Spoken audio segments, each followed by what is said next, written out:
Johnson Naik ఈ ప్రాంతంతో సంబంధం ఏముంది? ఈ ప్రాంతంలో పుట్టినోడా? ఈ ప్రాంతానికి పేగుబంధం ఉందా? ఈ ప్రాంతంలో పుట్టలే, ఈ ప్రాంతానికి పేగుబంధం లేనోడు. ఏ ప్రాంతంలో యాదవులు ఉంటారో, ఏ ప్రాంతంలో లంబడి సోదరులు ఉంటారో, ఏ ప్రాంతంలో కులంలు ఉంటారో, ఏ ప్రాంతంలో బీసీ బిడ్డలు ఉంటారో అతనికి ఏం తెలియదు. ఏ ఊరు ఎక్కడ ఉంటుందో తెలియదు, ఇప్పమడి ఎక్కడ ఉంటుందో తెలియదు, తుమ్మగూడు ఎక్కడ ఉంటుందో తెలియదు, పీరునంది ఎక్కడ ఉంటుందో తెలియదు. అట్లాంటి క్యాండిడేట్ని తీసుకొచ్చి మన ప్రాంతాన్ని ఎమ్మెల్యేకి ప్రకటించారు. కాబట్టి ఈ ప్రాంతంలో ఎక్కడుందో అతను తెలియదు. మరి అట్లాంటి క్యాండిడేట్ ఈ ప్రాంతంలో ఎమ్మెల్యేకి పెట్టారు అంటే ఈ ప్రాంతాల లంబడి సోదరులు కావచ్చు, ఈ ప్రాంతాల ఆదివాసీ బిడ్డలు కావచ్చు, రాజకీయంగా పనికి రారని వాళ్ళ ఆలోచన. కాబట్టి ఈ ప్రాంత లంబడి సోదరులారా, ఆదివాసీ బిడ్డలారా, తప్పకుండా జాన్సన్ నాయక్ అనే వాడిని గంగా నది దాటకుండా చిత్తుగా ఓడించాలి. ఈ సందర్భం అందరికీ పిలిపిస్తున్నా. ఎందుకంటే మన ప్రాంతానికి సంబంధించిన వాడు కాడు. అతను కేటీఆర్ బినామీ, కేటీఆర్ క్లాస్మేట్, కేటీఆర్ అతనితోటి కలిసి తాగుతాడు కావచ్చు. కాబట్టి ఈ ప్రాంతాన్ని సిరిసిల్లాగా చేయలేడు. ఈ ప్రాంత సమస్యలు అతను తెలివాయి. ఏమైనా అంటే డబ్బు ఉందనే అహంకారంతో కొంతమంది నాయకుల్ని కొనాలి, లేకపోతే ఓటర్ని కొనాలని అతను ఉంటారు.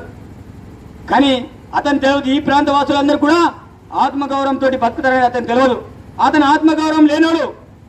అతను ఏమంటే నేను డబ్బులతో కొనుగోలు చేస్తా, లీడర్ని బర్రెలాగా గొర్రెలాగా కొనుగోలు చేస్తా అంటుండు. మీ దగ్గర వచ్చే లీడర్లు కూడా వాళ్ళ దగ్గర డబ్బులు తీసుకొని మీ దగ్గర ఓట్లు అడగడానికి వస్తారు తప్ప వాళ్ళు ఏదో స్వచ్ఛందంగా వస్తలేరు. బీఆర్ఎస్ పార్టీని గెలిపియాలి, మీ దగ్గర వస్తలేరు. జాన్సన్ నాయక్ దగ్గర డబ్బులు తీసుకొని మీ దగ్గర ఓట్లు అడగడానికి వస్తాడు. అదేవిధంగా రాతో రమేష్ ఈ ప్రాంతంలో ఎమ్మెల్యేగా చేశారు. వాళ్ళ భార్యని ఎమ్మెల్యేగా చేశారు 2 సార్లు. రాతో రమేష్ ఎంపీగా, జిల్లా పరిషత్ చైర్మన్గా చేశారు. మరి ఈ ప్రాంతానికి ఏం చేశారు? సరస్వతి కెనాల్ని ఏమైనా మరమ్మతులు చేయించారా? దాని ద్వారా నీళ్ళు అందించారా? లేకపోతే ఈ గ్రామానికి ఏమైనా డెవలప్మెంట్ చేశారా? మరి డిగ్రీ కళాశాల కట్టించారా? ఏం చేశారు రాతో రమేష్? విద్య, వైద్య, వ్యవసాయ పరంగా దేని కూడా డెవలప్మెంట్ చేయలే. ఏం చేసుకున్నంటే విద్యా కళాశాలని అతని సామ్రాజ్యాన్ని ఏర్పాటు చేసుకుని గుంటూరులో గులాజీ బాబా డిగ్రీ కళాశాల, అక్కడ డిగ్రీ, ఇంటర్, స్కూల్ అన్ని ఏర్పాటు చేసుకున్నారు. అంటే ఈ ప్రాంత బిడ్డలందరూ కూడా అతని దగ్గర పోయి చదవాలి. కానీ గవర్నమెంట్ కళాశాలలు కావద్దు, ఈ ప్రాంతంలో యూనివర్సిటీ రావద్దు. ఆ రకంగా చేసి 10 పార్టీలు మారుకుంటా ఈరోజు లాస్ట్కు బీజేపీలో పోయిండు. బీజేపీలో పోయినాక ఏం మాట్లాడతాడు? న్యాయం, ధర్మం, జై శ్రీరామ్, జయరామ్ అని మాట్లాడతాడు. మీ ప్రాంతానికి ఏం చేస్తానో చెప్పడు. ఎందుకంటే ఇన్ని సంవత్సరాలు చేయలేదు కదా, ఇప్పుడు నేను ఇది చేస్తానే మాట్లాడు. ఏమంటే న్యాయం, ధర్మం, ధర్మో రక్షిత అంటాడు, జై శ్రీరామ్ అంటాడు.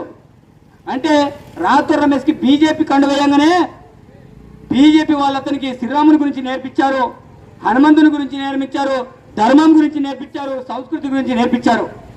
కానీ మన ముత్తాతలు, మన తాత ముత్తాతలు, మన అమ్మ నాన్నలు ఏం నేర్పించారు? ధర్మం గురించి పుట్టుక నుంచే మనకు నేర్పించారు. ధర్మం పుట్టుక నుంచే మనకు శ్రీరాముని పూజించడం నేర్పించారు, పుట్టుక నుంచే హనుమంతుని పూజించడం నేర్పించారు. రాతో రమేష్ ఇప్పుడు పోయి నేర్చుకున్నారు కావచ్చు. కానీ మన బిడ్డలందరూ కూడా ధర్మంని ఎట్లా కాపాడాలో మన వాళ్ళు, మన తాత ముత్తాలు నేర్పారు. రాముని ఎట్లా పూజించారు మన తాత ముత్తాతలు నేర్పారు, హనుమంతుని ఎట్లా పూజించారు తాత మన ముత్తాతలు నేర్పించారు. ఇప్పుడు రాతో రమేష్ నేర్పంగా మనం నేర్చుకుంటలేం. కాబట్టి అట్లాంటి వ్యక్తి రాతో రమేష్ బీజేపీలో పోయి మన మధ్య అల్లకల్లోలు సృష్టించడానికి కొంతమంది ప్రయత్నం చేస్తుండు. కాబట్టి అట్లాంటి వ్యక్తిని నమ్మకండి. ఈ ప్రాంతాన్ని మోసం చేశాడు, విద్య, వైద్య, వ్యవసాయ పరంగా మోసం చేశాడు. కాబట్టి అతన్ని గెలిపియకండి, అతను గెలిచే పరిస్థితి కాదు. మీ కాలు మొక్కుతాడు. ఏమంటే లాస్ట్ ఇదే నా రాత్రి ఎన్నిక, రేపటి రోజు చనిపోతానేమో, నేను ముసలోనే అంటాడు. మీ కాలు మొక్కుతాడు. కాలు మొక్కితే కాలుతో తనండి, ఏం పోయేది లేదు. ఎందుకంటే ఈ ప్రాంతాన్ని మోసం చేసిన. కాబట్టి సోదరులారా, మీరు ఆలోచించండి. కాంగ్రెస్ పార్టీ ఒక పేద బిడ్డకి టికెట్ ఇచ్చింది.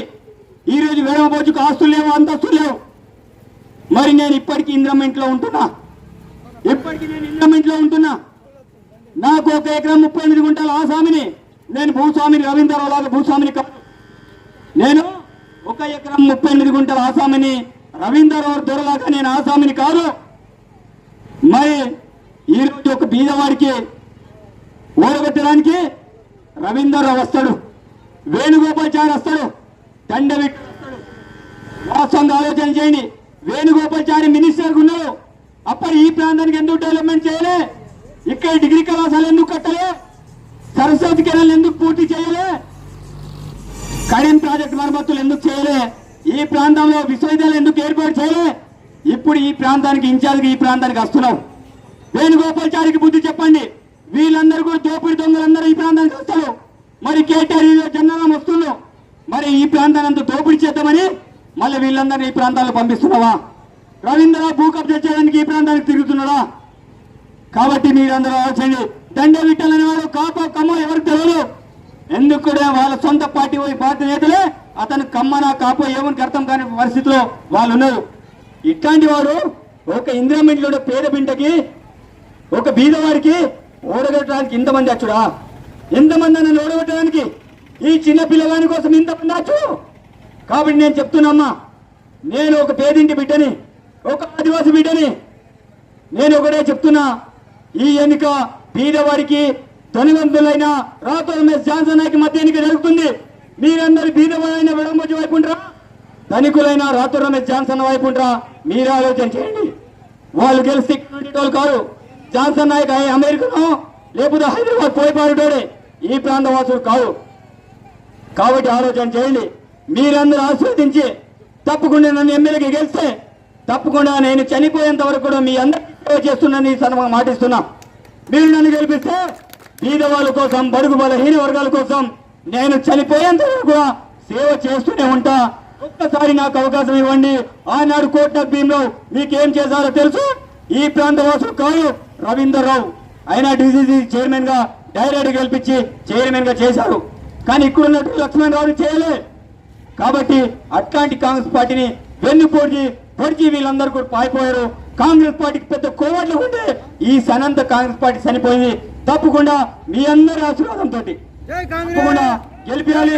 గెలిపించిన తర్వాత జాగ్రత్త రేషన్ కార్డు ఎన్నైతే మీకు హామీలు ఇచ్చానో అన్నిటి కూడా అమలు చేసే బాధ్యత నాదని తెలియజేస్తూ సెలవు చేసుకున్న మిత్రులారా.